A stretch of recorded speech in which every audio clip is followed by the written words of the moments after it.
We are going to make a meal that is one of my favorite like rainy day and cold weather meals that has helped me lose over 50 beans at 45 years old. We're making chili. We're going to dice up our onion and we're gonna cook that down. This is actually the insert for my crock pot and I love this thing. It can go right onto the stove so I can do like the pre-cooking parts all in the same container, right? So one dish, literally.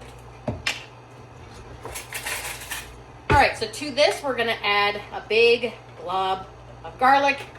And if you don't like that much garlic, then don't use that much garlic, but that's what I like and that's what I'm gonna use. And then we're gonna add our onions right into this pot and we're gonna cook them down until they're translucent. Now that my onions are cooked down, I'm gonna add in my ground beef. I'm making a double batch of this so we have leftovers. So this is 2 pounds of 93% ground beef.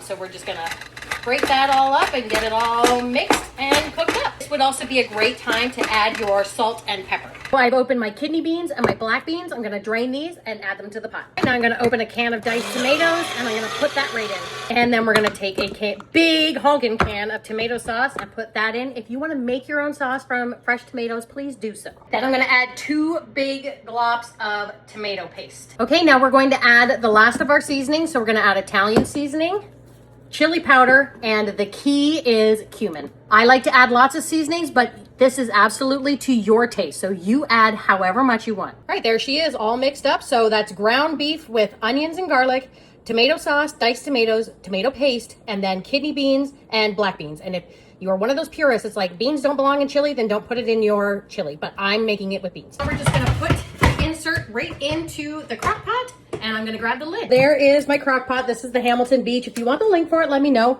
But we're just gonna turn it on. We're gonna put the temp on low and we're gonna cook it for, what time is it?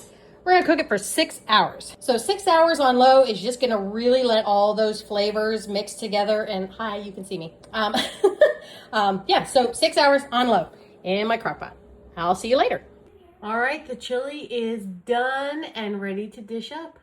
Here's my bowl of chili. I already added some cheese, sorry, but I'm gonna add a little bit more because I don't have quite 28 grams. There we go, there is my meal. There we go, there's dinner, my chili with some cheese on top, and you can even throw on a little bit of Greek yogurt to make it a little creamy if you like, but I'm gonna go eat this, so I'll talk to you later. Okay, love you, bye.